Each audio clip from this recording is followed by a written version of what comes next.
Hello guys. Hello guys, I just got my new Buchymix blender.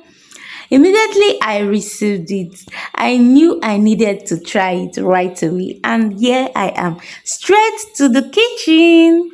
I needed to unbox it because I've heard so much about this Buchymix blender that I've always loved to own one. And yes, this is me representing with my Buchymix blender. Manual scare.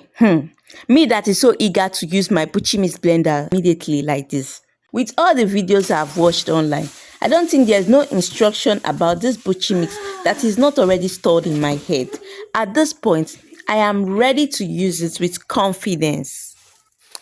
In the box, there's a drinking bottle, a grinder, and also the almighty Buchymix blender. Look how solidly built, shiny black, and the mirror glass. I just love it. The first food that came to my mind was egusi soup, because if a blender can handle egusi, then it is definitely a keeper. I poured in the melon seeds and watched how effortlessly it blended, smooth, thick, and consistent. No struggle at all. In seconds, it was finally blended just the way I love it. The sound was calm, not noisy, and the speed very impressive. I like having all my ingredients ready before I start cooking because it makes cooking easier, faster, and less stressful for me. I don't have to rush around or forget anything, so the cooking becomes so smooth and I actually see better results from my cooking. I prefer mixing my egusi with hot water because it makes it bind and wrap itself naturally while I'm cooking. So I don't have to stress my hands forming balls. It gives me a smoother texture, cooks evenly, and still comes out rich and delicious.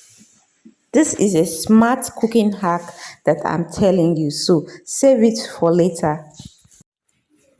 So I start by putting hot water into the pot, then I add my ede.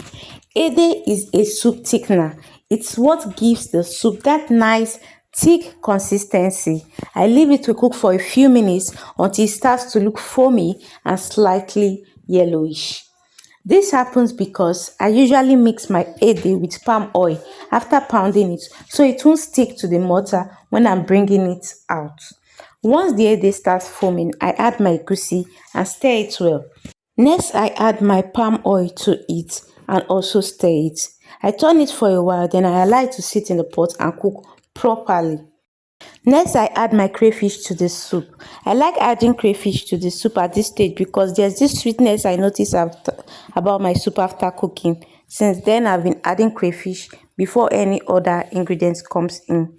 Next, I add my okporoko, dry fish, smoked fish, and pomo. I had already prepared this and put in a plate before I started cooking.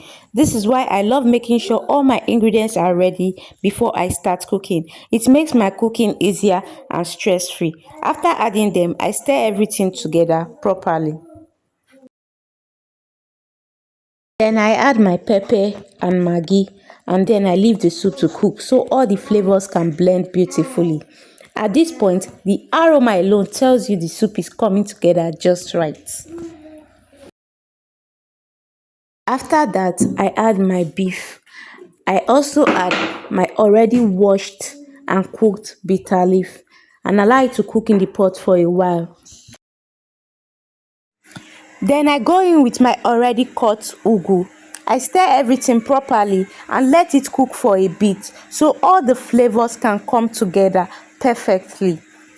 At this point, the soup is fully cooked and ready. You can enjoy it with anything you like: pounded yam, semovita, fufu, gari, oatmeal, wheatmeal. Honestly, it goes with everything. One part of egusi, endless options.